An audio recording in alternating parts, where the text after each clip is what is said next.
The Bucket Plan On Demand series is brought to you by Clarity to Prosperity, a financial training, coaching, and IP development organization led by financial advisors, coaches, and business leaders committed to taking a holistic approach on advising. To learn more about our organization and upcoming training opportunities for financial professionals, visit claritytoprosperity.com.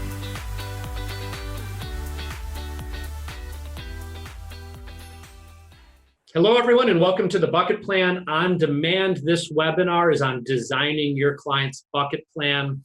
This is Dave Allison, and I am joined by Jason Smith, founder and CEO of Clarity to Prosperity and the JL Smith Group. And today we're going to be talking about designing the actual bucket plan in preparation for that delivery with your client. If you're designing it behind the scenes, if you're designing it interactively with the client, we'll share some different tips and tricks around that. But ultimately, the key is trying to simplify the recommendations that you're going to be making for your clients. Yeah, the key is like it isn't like you're not going to use financial modeling, tax modeling, Social Security optimization. There's going to be a lot of sophistication, I'm sure, that goes into your planning.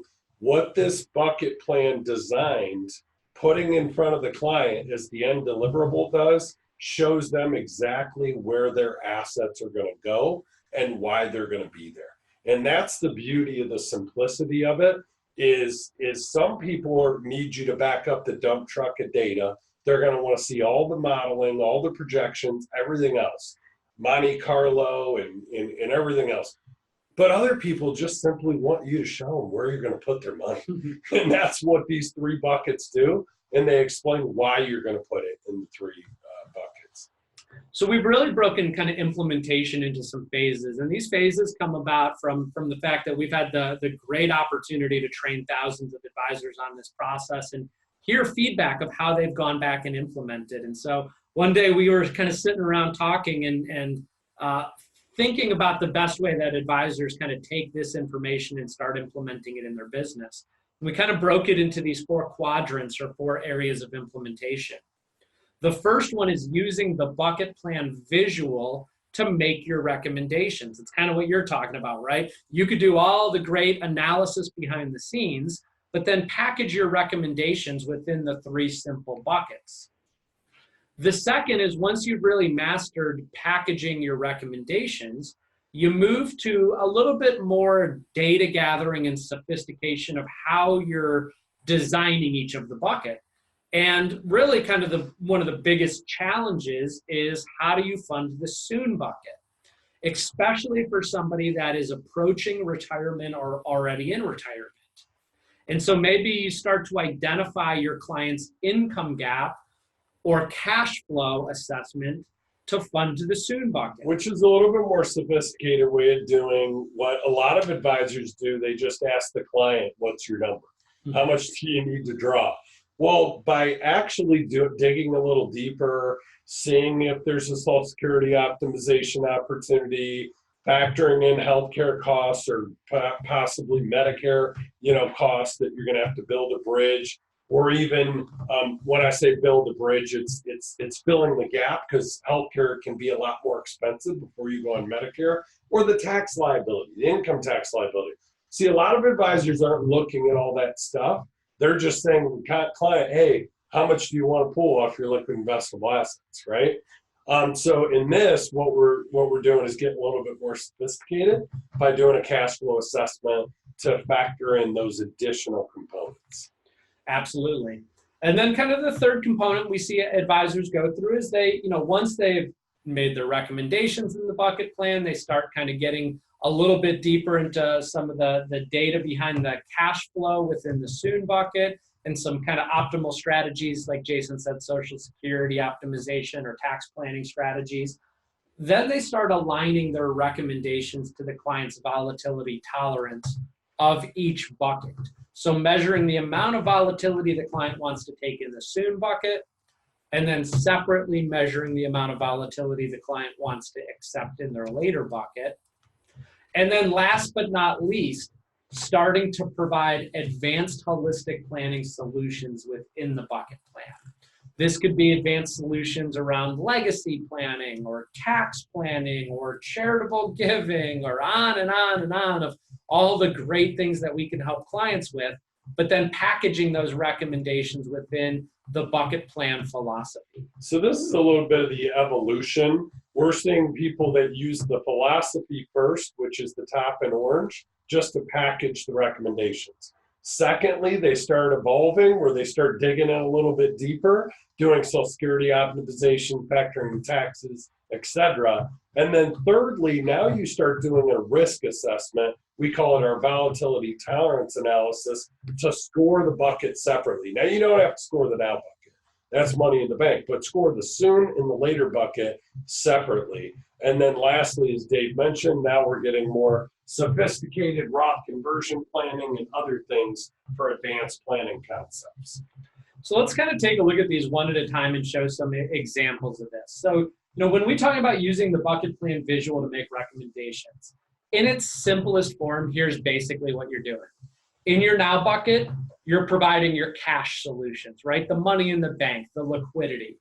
In the soon bucket, you're positioning your conservative investments and your income solutions if they're getting ready to retire, the accounts that are going to generate spendable income to supplement the client's retirement. And then in the later bucket, it's more your growth solutions. So this is kind of the simple high-level explanation. And kind of what it looks like as you go to design their bucket plan is, for example, we have a modest client. They have $465,000 of investable assets. You can see in the top right-hand corner. They tell you they want 15 grand in their emergency fund and $5,000 as a planned expense, for example. And so $20,000 is going to go into their now bucket. That's just money in the bank. So you write they're going to keep that in the bank. Then in their soon bucket, they want to keep $175,000 of their 465 just invested more conservatively. So we have 175 there. And we're going to use a balanced or a stable portfolio, for example. So again, you're just making product recommendations based on how much money they're really telling you they want in each bucket. And then out in the later bucket, there's 270 left, and that's going to go in a growth portfolio. So this is like basics 101, as easy as it gets, of just packaging your portfolios in the three buckets as you're going to make recommendations. Now, to take it to a deeper level of sophistication and planning, this is where now we recommend starting to actually identify your client's income gap. You see that first scenario, we were just basically, that's a scenario of more just making like product recommendations using the buckets to show, cash, conservative, and then growth. But now we need to really add in the cash flow assessment or income needs. And so as Jason mentioned earlier, one way to do this is you just ask the client, do you know how much you're going to need to draw from your investment accounts to supplement your income in retirement? And of course, the client, maybe they come back and say, yes, we have a detailed budget, including tax projections, and we need $3,200 per month. Maybe they're an engineer who understands all this stuff, but the reality other times they'll just be like, yeah, we need about 40 a year, and the advisor just settles on that. That's right, absolutely. And so if they come to that, and that's how you're running your business, and they have, let's say in this case, 1.25 million, well, their emergency fund, they tell you, is 35,000, and they came back and told you they needed 38,400 of income per year. And so you put 73,400 in the now bucket. They didn't have any planned expenses. And so you covered their next year's worth of income and their emergency fund. Now, when you go to design the soon bucket, we like to use a simple rule of thumb. You take the amount of income that they need per year, and you just times it by 10. Buy them at least 10 years worth of income. Right? We all know markets go up and markets go down. They go in cycles. But if we can segment 10 years worth of income in the soon bucket, we can have the confidence to invest the rest in the later bucket for at least 10 years. Now that 384 doesn't factor in inflation. And so in this case, we're going to gross it up by about 25% and put $96,000 of Carrie's IRA in the soon bucket alongside 384,000 of Bob's. And that's going to be in an income annuity in this case for Bob because he wanted 38,400 for at least 10 years. And in Carrie's, we're going to leverage a stable portfolio. So we're still tying our recommendations to the buckets, but now we're actually arriving at that soon bucket number with a little more precision. And so that gives us 480,000 in the soon bucket. And then in the later bucket, it's everything that's left, 700,000. And that's going to go in growth accounts because we bought a time horizon between the now bucket and the soon bucket.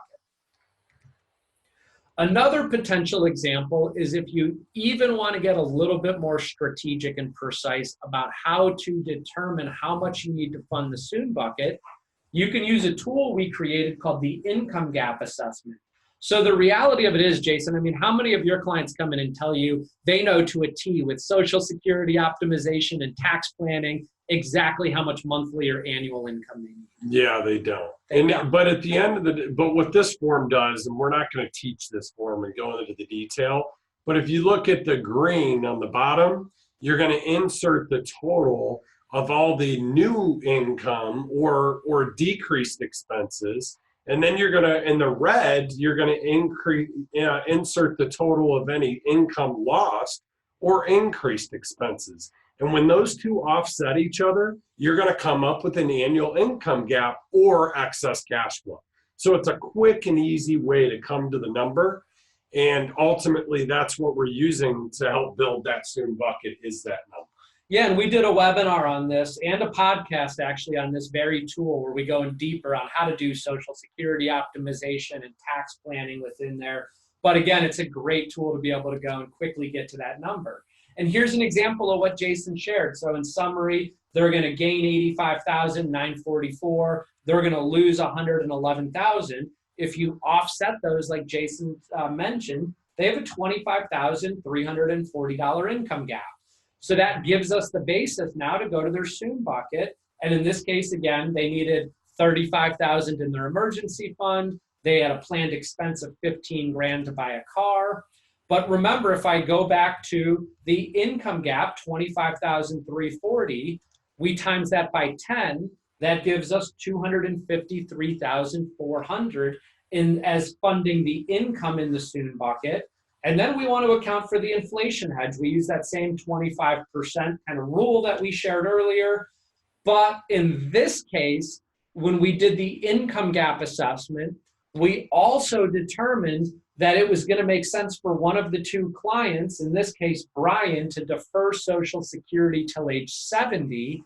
And so we needed to create a Social Security bridge in that soon bucket to increase the withdrawals that they would take for the next 5 years until they were able to rely on that higher Social Security amount. And so in this case, 396,000 is going to go into the soon bucket. It's their baseline income with 253. It's their inflation hedge with 63. And then that Social Security bridge will get spent down over the next 4 to 5 years. And then it simply leaves us with everything that's left in the later bucket, in this case, $800,000 in growth portfolios. So this is a great example of how to lay a Social Security bridge in the soon bucket for optimization of income. Now, there's other tools available. We have a cash flow analysis tool we call the budgeter that you could use that kind of uses a consumption methodology, but it's for clients who need a little bit more detail on line iteming out expenses in retirement. That's on the left-hand side of the screen. And then we all know you could use what I'm showing on the right-hand side of the screen. You could use financial planning software if you really need to model out in more detail expenses and budgeting to determine what that income gap is. But no matter which way you get there, using the income gap assessment, the budgeter, or the financial planning software, you're looking for what that income gap is going to be, because that's how you're going to solve for the soon bucket funding to provide them income through that first phase of their retirement. And then kind of the third phase of implementation is now taking your recommendations and aligning it to your client's volatility. And so we've tried a lot of different risk assessments out there, but we needed to segment the buckets because nobody's going to invest their soon bucket the same way they're going to invest their later bucket. They've got totally different time horizons and withdrawal needs. And so we score the buckets separately, and then we align the soon bucket with the soon bucket risk category and the later bucket with the later bucket risk category. And again, we've done a bucket plan on demand webinar going into detail on the volatility tolerance. So we're not going to teach that on this webinar, but at the end of the assessment, you're going to have a later bucket score and a soon bucket score. You're going to be able to validate that the clients agree with that score. And then you're going to go and design their bucket plan using that knowledge and insight into making the appropriate product and portfolio recommendations that are in the best interest of your client. And so in this example, again, I'm going to show another tool that we've created, and we'll go a little deeper into this tool, but it's called the Bucket Plan Design Worksheet. And this tool was developed to really help guide advisors as they're designing bucket plans behind the scenes for their client, using all the tools like the income gap and the volatility tolerance analysis to arrive at their recommendations. So as you can see, there's 3 sections: income, emergency or comfort fund, and then planned expenses of the now bucket questions. So the income one is identifying if they're going to have to draw money from their liquid investable assets for income purposes in the next 12 months. The second one is coming up with that kind of magic number, right? The certain amount of money that they were willing to sacrifice the rate of return on to have it safe and liquid in the bank. And then the third component is the planned expenses. It's those things like college or roof on the car or weddings or roof on the house or weddings, whatever it might be that they're going to need for planned expenses. So kind of how that maps out, again, the now bucket income needed in the next year. Emergency fund, as Jason mentioned, that kind of emergency fund or comfort fund. And in this case, the client says they want $35,000 in the emergency fund. And then in terms of planned expenses, another $15,000 for a total of $50,000. That's basically it. We've designed the now bucket. We move over to the soon bucket. Is there an income gap, right? It's either going to be a yes or no. And how do we fund that? And so in this case, this client does have an income gap, and they needed $25,000 a year to live off of to supplement Social Security and pensions. So we're going to put $250,000 in the soon bucket as Joe's IRA to provide for income. And that came right from the income gap, in which the income gap assessment. We also have this section for inflation hedge or RMD planning. Because Jason, what happens when you're designing the bucket plan? And let's say it's a retired school teacher. They have a large pension. They don't have an income gap, but they're 71, 72 years old. Do they need a soon bucket? Yeah, they could need a soon bucket for required minimum distribution, or they could need a soon bucket for no income gap, and we'll talk about that in a second. Absolutely. So you want to make sure RMDs are coordinated when you're designing the bucket plan. You see, you never want to take the RMDs out of the later bucket because that's invested for growth. If the market goes down and we're forced to sell to satisfy RMDs and we have to pay tax on that RMD, we can't reinvest the same amount and it causes sequence of returns risk. And so again, remember, income gap and inflation hedge, potential RMDs also coordinated in that soon bucket. In this case, they didn't have the RMD issue. It was going to be already satisfied with the income that they're taking out. And so $312,000 goes in the soon bucket as their income and their inflation hedge. Then we get to the later bucket, basically all the rest of the money. The remainder of the money is going to get put out there. So we put $50,000 in the now bucket. We put $312,000 in the soon bucket. That leaves us with just over $500,000 out in the later bucket as we map the 3 buckets. And this gives us a good foundation of the bucket plan design. The next evolution is we got to figure out the strategies for each of these buckets. And so in the now bucket, again, we're just going to figure out how to bring their liquidity up to the amount that they need. In this case, the client only had $15,000 in the bank, but we see clearly they want and need $50,000. So maybe we'll take some other post-tax investments and sell them to generate 35 grand to get them the liquidity they need. If the tax situation is right, maybe you take a distribution out of their IRA to get them the 35 grand. But that's all the decision points that you'll make behind the scenes. The soon bucket, they scored stable and they wanted 100% of their income gap guaranteed in their financial plan. So you could really go all fixed products. You can go a combination of fixed and managed money, or potentially all managed money. And so in this case, we guaranteed their 25 grand a year of income using an income annuity so that that was guaranteed. And then the other inflation hedge, we're going to use a stable portfolio like a 2080 because they scored stable on their volatility tolerance analysis.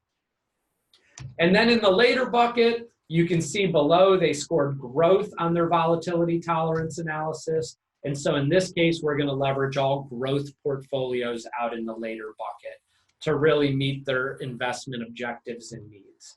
And so as we design their final bucket plan, here's basically what it could look like. 50 grand in the now bucket, 312,500 in the soon bucket, 502,500 in the later bucket.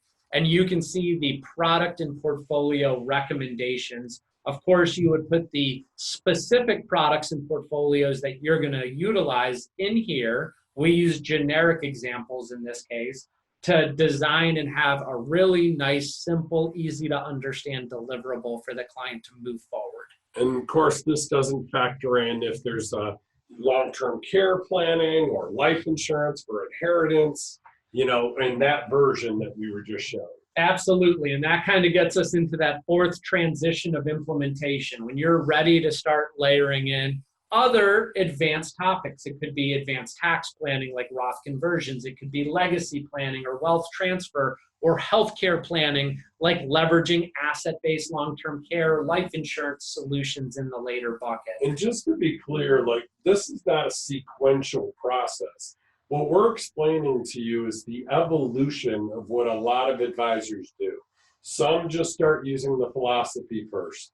Second, then start using some of the other tools like the income gap assessment and the volatility tolerance analysis. And they end up in this last phase, if we will, this last evolution, number 4, where it all comes together, but still simply packaged within the 3-bucket format. That's right. And I mean, Jason, you know this, you've got some and I've got some as well, that there are some bucket plans that have so much sophisticated planning strategies behind them, the engine that drives the buckets, but the visual of the 3 buckets is how all of that sophistication is simplified for the client so that they can understand and see what's happening. Yep. So again, as we mentioned, these are not steps in a process. These are just phases of evolution that the advisor goes through. Start using the visual to make recommendations. Start really narrowing in on how you're identifying your client's income gap to fund their soon bucket. Start aligning your recommendations to the client's volatility tolerance, and then layer in advanced planning solutions within the bucket plan. I highly encourage go download Designing Your Client's Bucket Plan. It's a white paper that goes through more of these concepts and examples. And don't miss the podcast, Designing Your Client's Bucket Plan. Thank you so much for attending today's webinar. We hope you got some valuable pieces of information and education to help you go and design your bucket plan for your clients. And if you have any questions, don't hesitate to reach out to us so that we can help you implement these different phases in your business. Make it a great day. The Bucket Plan On Demand series is brought to you by Clarity to Prosperity, a financial training, coaching, and IP development organization led by financial advisors, coaches, and business leaders committed to taking a holistic approach on advising. To learn more about our organization and upcoming training opportunities for financial professionals, visit claritytoprosperity.com.